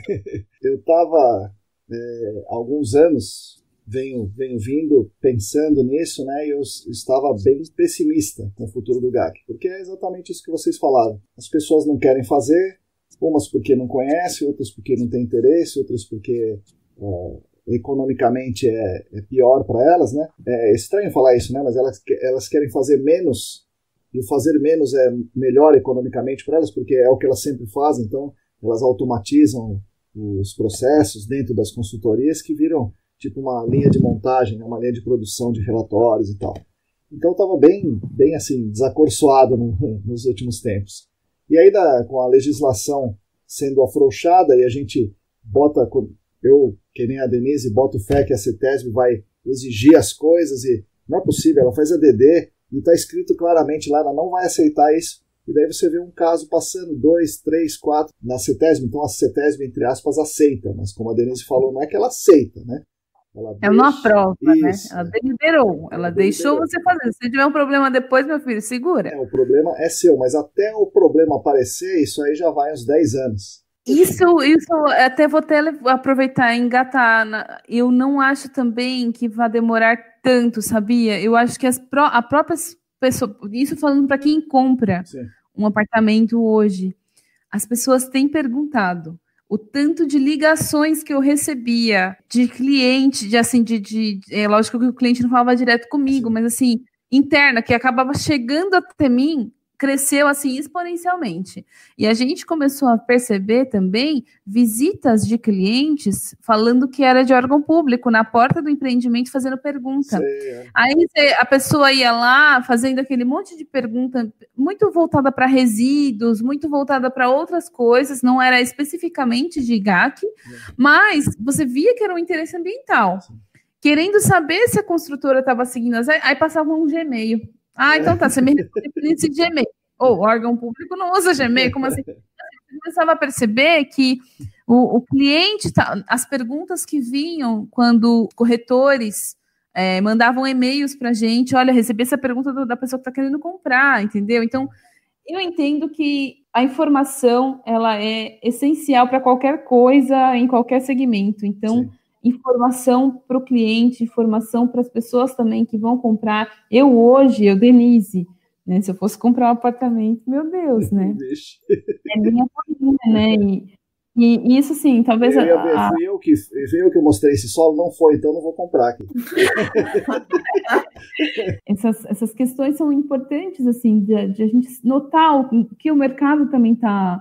E compra, né? Está percebendo e está fazendo, né? E eu acho que, por isso, a segurança jurídica, ela é importantíssima e ela tem que ser vendida pela consultoria juntamente com o produto dela, né? Isso é essencial, eu aprendi isso durante essa minha experiência. Então, eu estava bem, assim, nos últimos 2 anos, cada vez menos entusiasmado com isso, né? Achando que o negócio não tinha futuro, né? Chega esse ano, pandemia, as coisas param, e aí a gente vê um webinário onde se discute o futuro do GAC, onde a própria presidente da CETESB, assim, no sentido de que não serão exigidas coisas, em geral, né? Ela não é do GAC, mas se a presidente está falando que não vai ser exigido, né? Por exemplo, ela é pessoalmente contra, ela pessoalmente não achava que existia, que a responsabilidade solidária só existe se o responsável solidário contribuiu para o dano, né?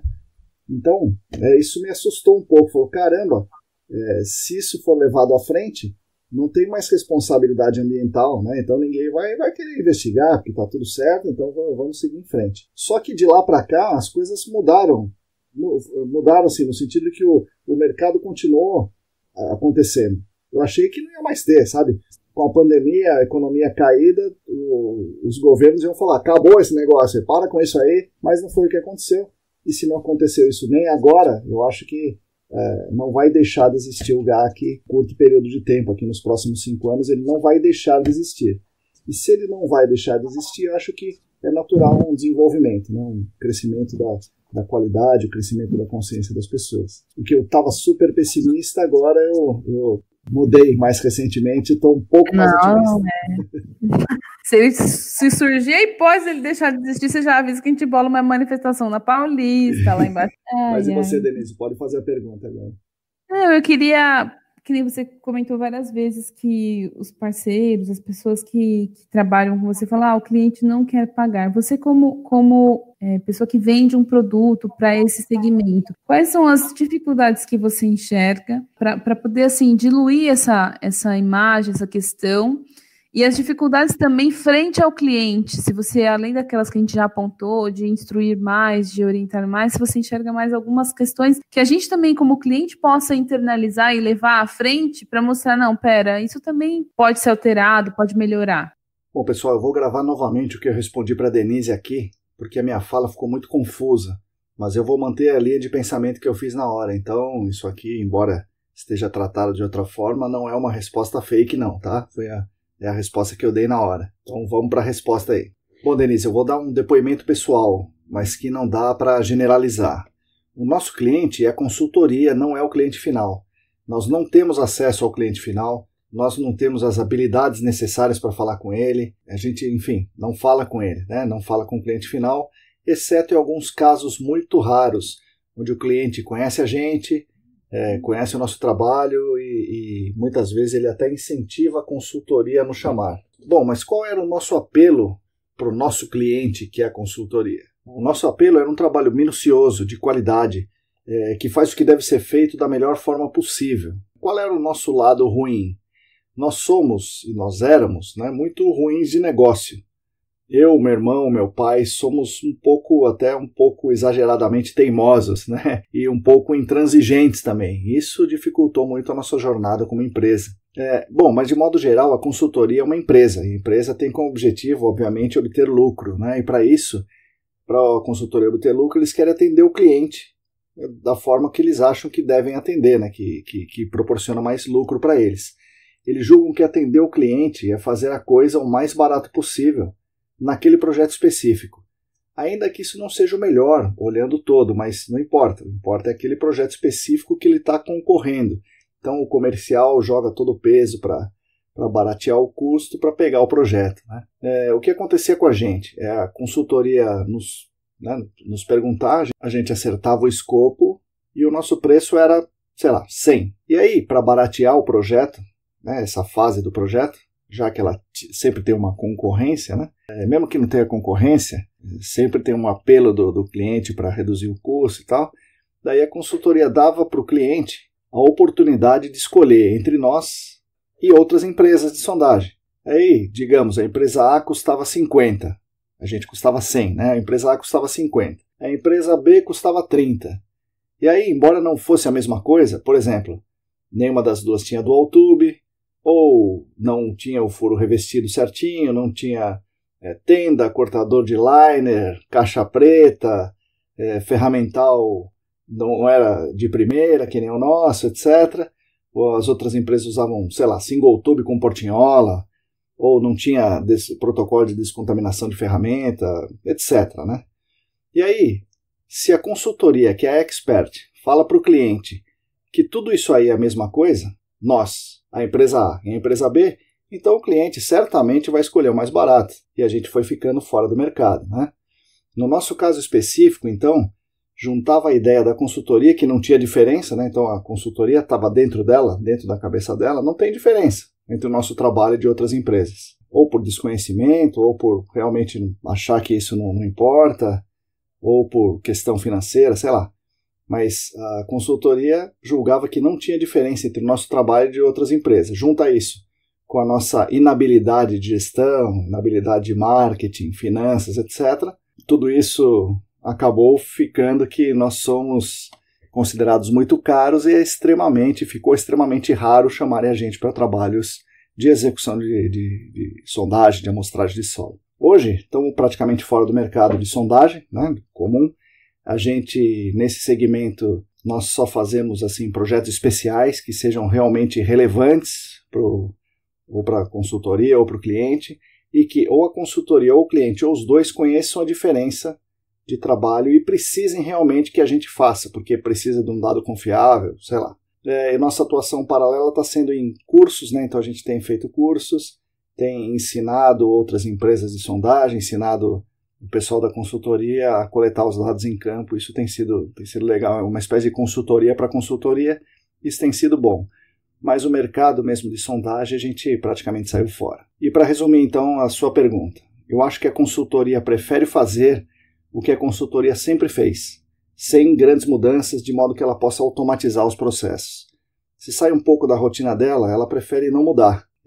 Isso, na minha opinião, que fez a gente ficar fora do mercado. E é isso que faz acontecer todas essas coisas que vocês contaram e mais as que vocês não contaram. Então, a minha resposta aí é essa. A esperança de que isso mude, né? De que isso evolua com o tempo mesmo. É uma responsabilidade nossa, né? Pessoal, é um compromisso pessoal. E isso, eu vejo assim, quem está hoje naquele curso, no sábado, eu acho que tenho certeza que se não for todos, uns 90% está ali por isso, né? Pode ser que não consiga executar por conta de, né? Mas a consultoria, mas está ali. Mas só para tirar aqui, para a gente finalizar, eu pedi duas coisas.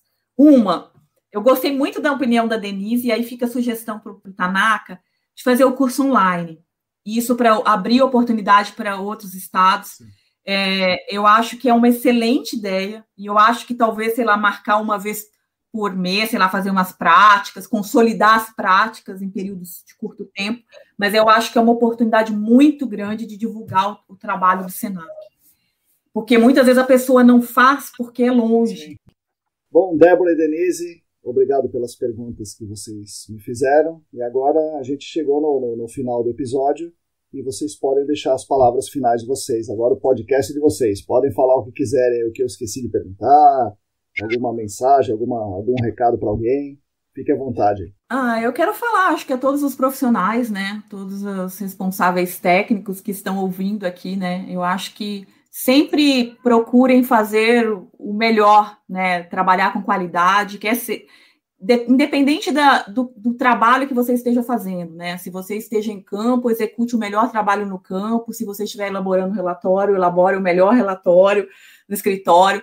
Sempre busque trabalhar com qualidade técnica. Isso é muito importante. Foi um prazer conversar com vocês. A noite foi bem agradável aqui. Foi muito bom. Realmente gostei muito. O que eu falei, né? Eu acho que a gente tem que continuar a estudar, né? Sim. E eu vou Essa área é uma área que tem muito a crescer e a gente também tem muito que crescer, tem muito que aprender e a gente tem que continuar estudando sempre. Enquanto a gente estiver trabalhando, a gente tem que estar se atualizando. Com certeza. Foi um prazer falar com vocês. Obrigado, Débora. E você, Denise? Eu vou aproveitar o gatilho da Débora para mandar uma mensagem para os responsáveis técnicos também, de que vocês ensinem os seus clientes, ensinem principalmente aos responsáveis técnicos que estão buscando se aperfeiçoar, melhorar suas técnicas de investigação, utilizar novos mecanismos, né? Que vocês mostrem o máximo possível. É difícil, é árduo esse trabalho, mas uma vez que conquistado esse espaço, dificilmente o cliente vai voltar atrás, dificilmente vai dar um passo atrás se ele se sentir seguro, principalmente no âmbito jurídico. Isso eu falo pelas incorporadoras. Eu queria agradecer muito ao Marcos por abrir esse espaço para a gente, né? Foi muito bom mesmo conversar, foi bem agradável e divertido.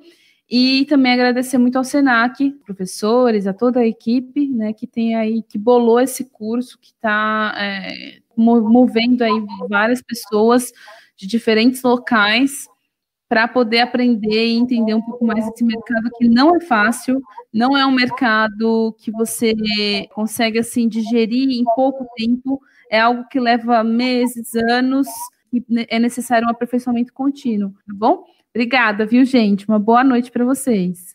Obrigado, pessoal. É isso aí. Até a semana que vem. Tchau, tchau. Tchau, boa noite. Essas foram as palavras de Denise Piffer e Débora Dobscha. O que vocês acharam? Vocês aí estão prontos para educar os seus clientes?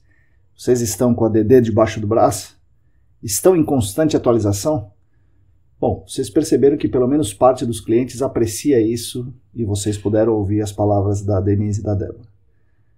Eu falei no episódio que eu mudei um pouco a minha opinião, e é verdade. No início desse ano, 2020, eu achava que era muito difícil o GAC, o Gerenciamento de Áreas Contaminadas, continuar crescendo, por conta da crise econômica que se mostrava, etc. Mas o que eu tenho visto é o mercado contratando bastante gente, e uma dança das cadeiras muito forte, né? Um cara saindo de uma empresa, indo para outra e tal. Então estão surgindo muitas vagas nos últimos tempos, o que indica claramente um crescimento. Então eu estava errado na minha previsão, e que bom que eu estava errado, né? Espero que isso signifique uma melhora em todos os sentidos, principalmente na qualidade dos trabalhos e mais gente tentando fazer o que é o mais correto, né? O mais cientificamente correto. Para quem me ouve, normalmente é o trabalhador das áreas contaminadas, a notícia, obviamente, é positiva, né? São mais vagas abertas. E também a exigência de qualificação que o cliente parece estar fazendo é bom para o trabalhador. Então, que ótimo. Sigam aí nos caminhos de vocês e vão para cima. Nessa semana, por exemplo, recebi divulgações de vagas, né? Só as vagas abertas, né? Fora outras que não são abertas, mas divulgaram vagas na GeoIntegra, na Falcon Bauer, na ERM e até mesmo na Cury. Curiosamente, na Cury, um dos requisitos para a vaga é ser especialista em gerenciamento ou em remediação de áreas contaminadas. Isso mostra bastante, né, no meu entendimento, mostra bastante a força dos cursos de pós-graduação do Senac no mercado. Enfim, espero que vocês tenham gostado da entrevista e aprendido um pouco mais. Afinal, conhecimento é poder. E eu espero que vocês tenham bastante poder. Aproveitando, peço que vocês sigam a gente no Telegram, Instagram, Facebook, inscreva-se no canal do YouTube, inscreva-se na nossa newsletter. E se você quiser e se você puder nos apoiar financeiramente, estamos lá no apoia.se/ECD Ambiental. Mais uma vez, muito obrigado. Até a semana que vem.